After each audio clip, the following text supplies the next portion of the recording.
The big beautiful bill was just signed into law. It scraped through the Senate with a 50-50 deadlock, only surviving thanks to a tie-breaking vote from Vice President J.D. Vance. Then it was rushed through the House just hours before the July 4th deadline and finally signed into law on Independence Day. So why are economists warning it could actually hurt low-income families, explode the national debt, and gut the social safety net? In this video, I'm breaking down exactly what's inside the big beautiful bill. 5 reasons to support it, 5 reasons to be seriously concerned, and what it means for you, your home, and your wallet. If you want clear, no-spin analysis, it would mean the world to me if you hit the like and subscribe button. It really does help the channel. Let's start with the cons. There's a flip side to all these tax cuts and incentives in the big beautiful bill, and that's cost. According to the nonpartisan Congressional Budget Office, this bill will add roughly $400 billion a year to the federal deficit. More federal borrowing will likely push up interest rates. This means it'll cost more for families and businesses to borrow. It gets harder and more expensive for cities to finance things like affordable housing or infrastructure. And in turn, long-term funding for things like public schools and scientific research begin to shrink. By 2035, the total increase to the national debt could be anywhere between $2.8 trillion to $3.4 trillion. And that depends on how much the economy grows or how much interest rates change. And according to the Penn-Wharton budget model,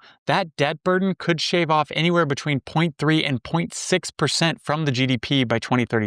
Because more federal dollars will be going to interest payments rather than investing in growth. GDP stands for gross domestic product. Think every car built, every hospital stay, hair appointment, or housing unit delivered. A 0.6% loss in GDP may sound small, but across a $27 trillion economy, it means a hit of over $160 billion in lost economic activity. Or, as former Treasury Secretary Larry Summers puts it, this is a shameful act. No economist anywhere without a strong political agenda is saying this is a positive for the economy. While that might sound dramatic, he is not alone. Plenty of economists worry that this kind of permanent tax cut without significant spending reduction could divert federal funding to pay down the interest on our debt and limit public investment in the things that matter long term, like education, innovation, and infrastructure. So who actually benefits from this bill and who doesn't? In the short term, the top 1% of owners, or people making well over $500,000 per year, get the biggest tax breaks in terms of dollars, anywhere from $30,000 to $100,000 in annual tax savings. Meanwhile, the bottom 20% of earners, families making $30,000 per year or less, actually see a net loss. While they will pay less in taxes,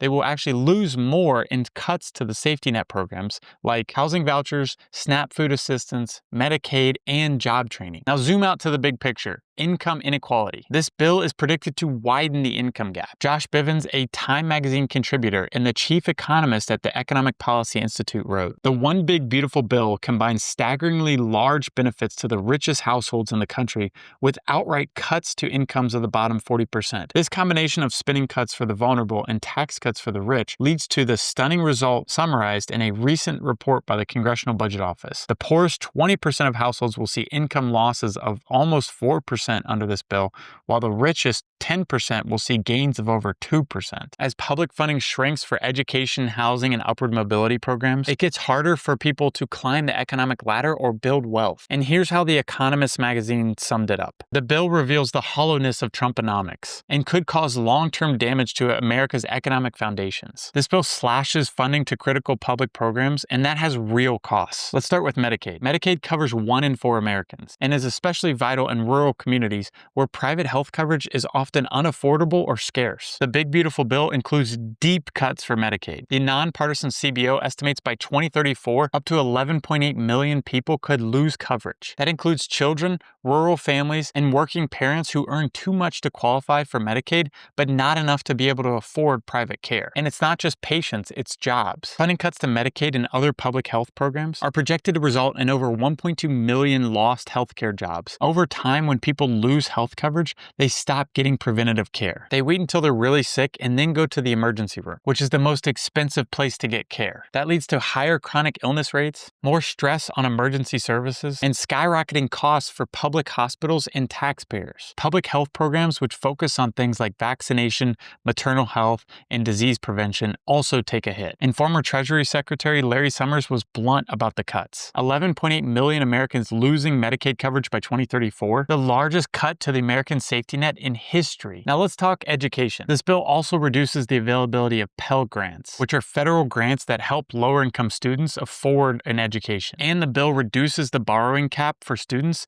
which will disproportionately hurt lower-income students and families. One of the biggest rollbacks in the big beautiful bill is to clean energy, and the ripple effect goes far beyond climate. The bill eliminates major tax cuts that funded solar, wind, energy efficiency projects, and battery storage. Without them, private investment is expected to drop. Clean tech firms are likely to lay off many workers, and lenders are pulling back amid rising uncertainty in the industry. Long term, the U.S. risks falling behind China and the EU in terms of energy innovation. Without federal support, U.S. companies could lose their edge, and rising energy costs could slow down critical infrastructure like data centers that power AI, cloud computing, and national defense. This is about more than just the climate. It's about the economy and national security. If the U.S. becomes more reliant on foreign energy or fragile power grids, we could face higher costs, cyber risks, and power shortfalls. This isn't just a problem for clean energy developers or environmental advocates. It could dramatically slow the country's planned and much needed rapid increases in power generation, meaning higher power bills for everyone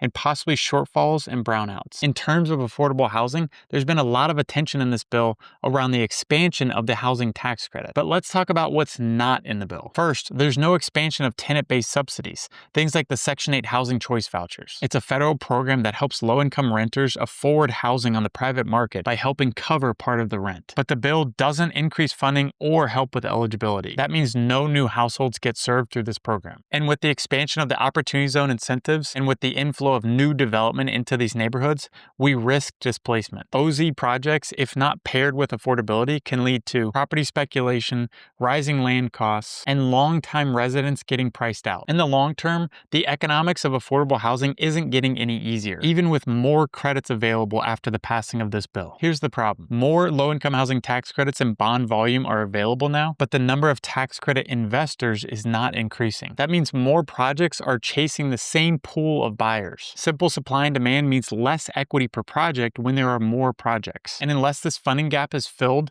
by things like low-interest loans or grants, the deal can fall apart. At the same time, Trump's new budget is proposing a $33 billion cut to HUD, including the elimination of the federal Section 8 housing support. Trump's budget proposal, which is still a proposal, is for next year only, while the one big beautiful bill is legislation that was passed in the House and the Senate, signed by President Trump, that is now law. In Trump's budget, states would take over the Section 8 program, assistance would be capped at just 2 years for able-bodied adults, and all able-bodied adults would be required to work. And there would be massive cuts to HUD's grant and low-interest loan programs. Now, here are 5 arguments in support of the bill. Starting with the economy, why are so many lawmakers and some economists betting on it to fuel growth? Let's break it down. In short, the bill acts as a stimulus. It puts money back in people's pockets through tax cuts to individuals and businesses. That means more disposable income, more consumer spending, and more hiring. And according to the White House Council of Economic Advisors chair, Stephen Moran, it's the same combination of policies that gave us astounding economic growth in the president's first term, 2.8% until the pandemic. The Tax Foundation forecasts even bigger gains down the line, up to 1.2% additional GDP growth and a 0.9% increase in average wages. That's tied to new business formation and rising productivity. In plain terms, experts argue the bill isn't just about tax cuts. It's about rebuilding confidence in the economy, both now and a decade from now. Now let's talk housing. This is the largest federal investment in affordable housing production we've seen in decades. Right out of the gate,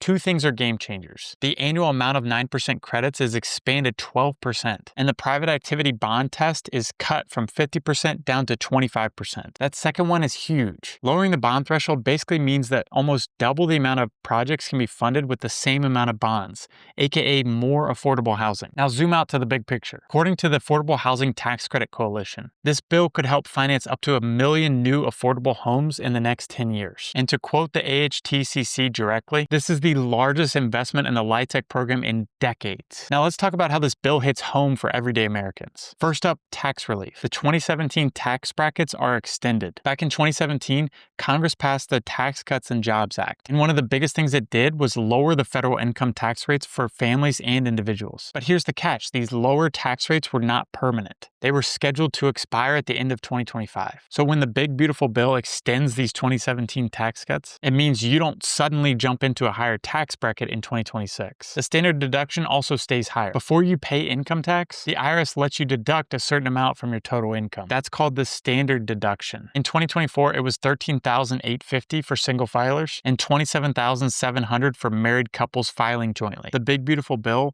will allow the higher deduction to stay in place rather than going back down to the previous amount. The $2,000 child tax credit still in place, avoiding the cliff that was set in place in 2026, which would have seen the tax credit cut down to $1,000. That's immediate breathing room from lower and middle income families, especially those raising kids or paying higher living costs. But it's not just for W-2 workers. Freelancers, gig workers, and small business owners still get the 20% tax-through deduction under Section 199A. This rule allows eligible self-employed workers to deduct up to 20% of their net business income from federal taxes. That means more of their income stays in their pocket, helping them reinvest or save. Long term, this bill aims for predictability. A stable tax code gives families and business owners the confidence to plan, save, and invest, not just year to year, but across decades. And for capital-intensive projects like manufacturing, energy, and housing development, the continuation of bonus depreciation through 2026 means businesses can fully expense new investments like machinery, energy equipment, or site work right away. These provisions give middle-class families and business owners much-needed certainty and offset the pressure of inflation and rising costs. This bill also targets capital to neglected neighborhoods, especially through tools like the Opportunity Zone and the New Market Tax Credits. First, the bill authorizes a second round of the Opportunity Zones. That means states can designate a new round of low-income target areas to receive special tax benefits for long-term investment. This opens the door for new capital to be invested in areas that were left out in last round's OZs, unlocking real development in overlooked urban corridors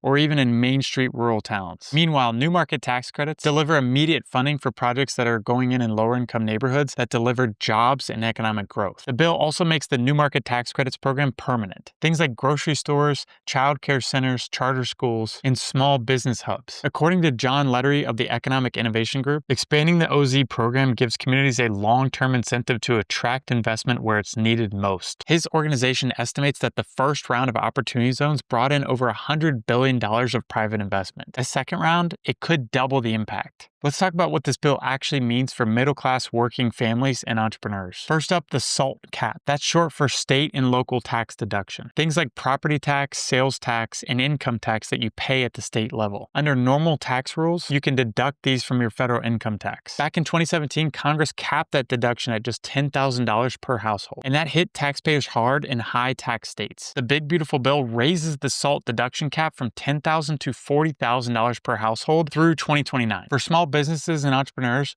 the bonus depreciation will be a big benefit like we talked about earlier, and research and development expensing was extended, meaning you can deduct research costs immediately instead of over 5 years. That encourages companies both big and small to keep innovating, hiring engineers, and building the next generation of tools, systems, and services. So where does all of this leave us? The big beautiful bill is one of the most sweeping economic overhauls we've seen in years, and it's packed with contradictions. On one side, supporters say this is exactly what Americans need, but critics warn about what's missing or being cut. It's not all good or bad, but it is all consequential. It reshapes the economy, redistributes resources, and redefines what we prioritize as a country. I'll keep breaking it down as things unfold. So if you want more clarity on the policies shaping our communities, your own home, and your own wallet, make sure to like, subscribe, and drop your thoughts in the comments below. This bill touches everything from rents and affordability levels to national security and AI, and we all have a stake in where it lands. Thanks for watching, and I'll see you in the next one.